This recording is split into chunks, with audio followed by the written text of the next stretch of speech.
This video is sponsored by Insta360. So about 3 years ago, I did a collaboration video with Jake Sloan. You may know Jake, he's another drone pilot, another YouTuber that has an awesome channel. And we put out a video, top tips for new drone pilots. And what I'm gonna do today is I'm gonna repost that video for a couple of reasons. Number one, there's about 120,000 more of you now that probably haven't seen this video. Number two, a lot of people are buying drones for the first time this time of year. It's beautiful out. I can finally get outside and fly and enjoy the weather. It's been a long winter. And so a lot of people are going to be getting a drone for the first time. So I want to put these tips out there. I'm also going to put a link for Jake's portion of the collaboration down in the video description. And then one more thing, I'm going to add to this video something that I've been doing for the past year that has really pretty much eliminated having to deal with looky-loos or Karens when you're flying your drone. And I think you guys will appreciate it. So enjoy the video and be sure to check out Jake's portion. I'm gonna link it down in the description. I'll also put it at the end of this video.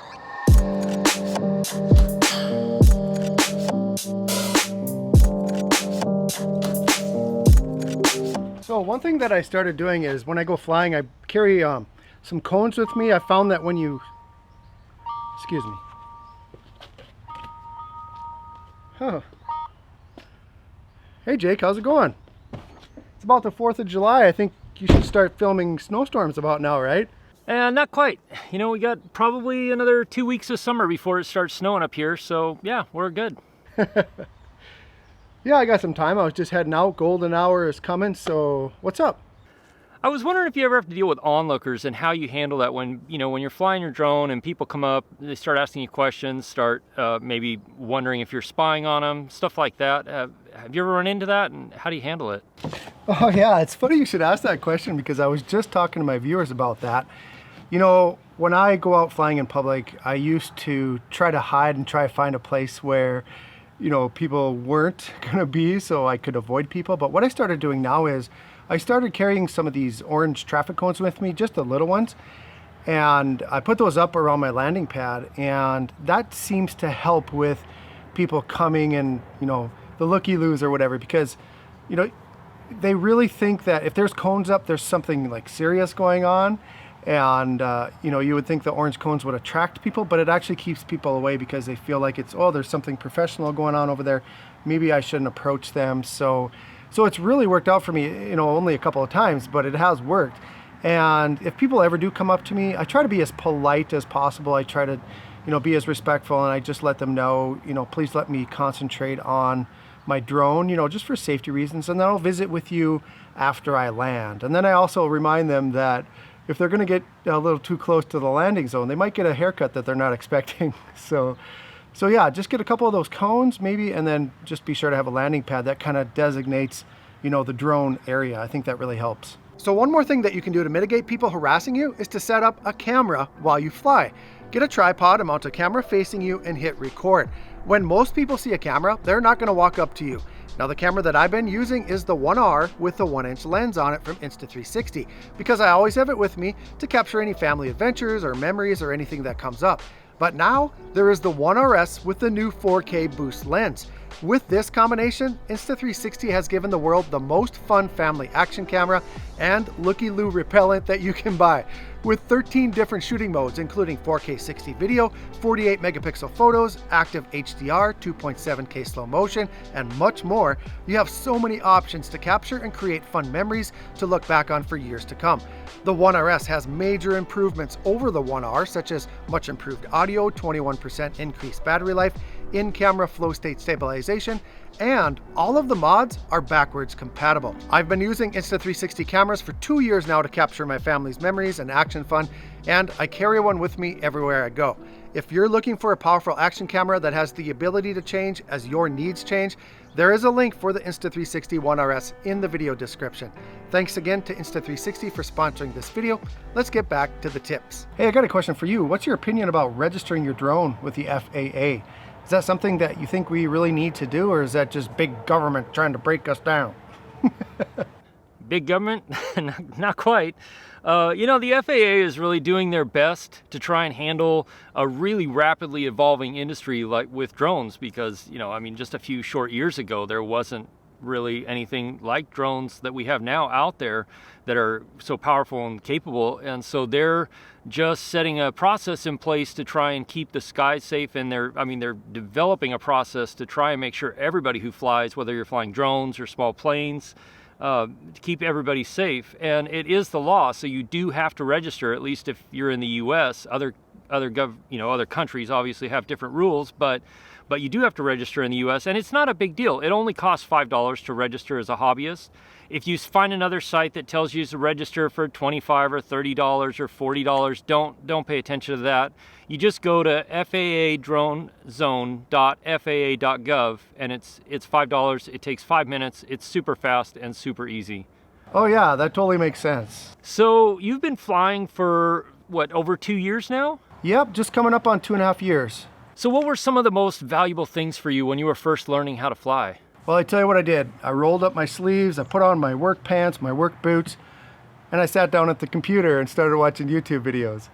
Oh yeah? Yeah, just like anything these days, if you want to learn how to do something, hop on YouTube, and more than likely somebody or many other people have done it already. There's so much information and so much education on YouTube on how to fly a drone. Who did you watch? You got any good channel recommendations? Who did I watch? Well, there's just so many to mention. I hate to tell you because I don't want to miss anybody. So I would say just do a YouTube search for how to fly a drone for the first time or something like that.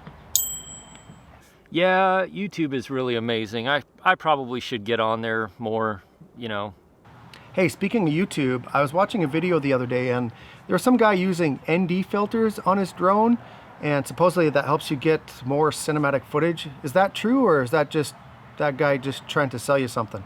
Yeah, so as far as ND filters go, obviously you can film without them, but if you want to get really the best looking, smoothest, most cinematic looking video, then you're going to want to use ND filters because you want to keep your shutter speed about 2 times what your frame rate is. So if you're filming at 4K 30 or 4K 24, then you want to keep your shutter speed at 60 or at 50.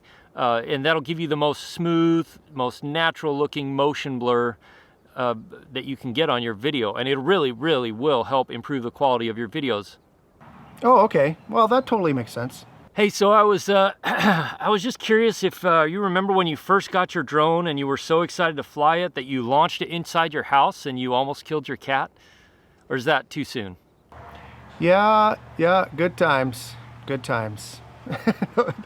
No, seriously, that was probably the stupidest thing I've ever done with my drone. On day one, I put it up in the living room and pretty much almost decapitated the cat. Not knowing how to fly in a confined space, obstacles everywhere. It was quite the experience. So yeah, I definitely should have went out into a wide open space. It might have been a better idea to have found a really big, wide open space with no obstacles and nobody around, so you could really practice flying your drone without risk of killing anything or crashing your drone. In fact, just a couple of days after that, I drove out to this field, this great big field, no power lines, no buildings, no trees, no cars, no people, no nothing. And I just practiced flying my drone there. And I did that a few times. That really made me feel comfortable with flying the drone. If I had to do it all over again, I would do that from the very beginning.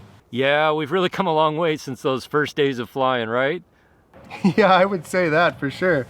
You know, some of the mistakes that I made probably taught me some of the biggest lessons, and I'm still learning. I mean, every time I fly, I learn something new, and I'm just so glad that there's so many people out there teaching us and, showing their mistakes so we can learn from them. There's a lot of great information out there on YouTube, so I really hope that more people get into this hobby and start making YouTube channels about it, because the more people we have involved, the more we can learn from each other, and it just makes this hobby even more fun.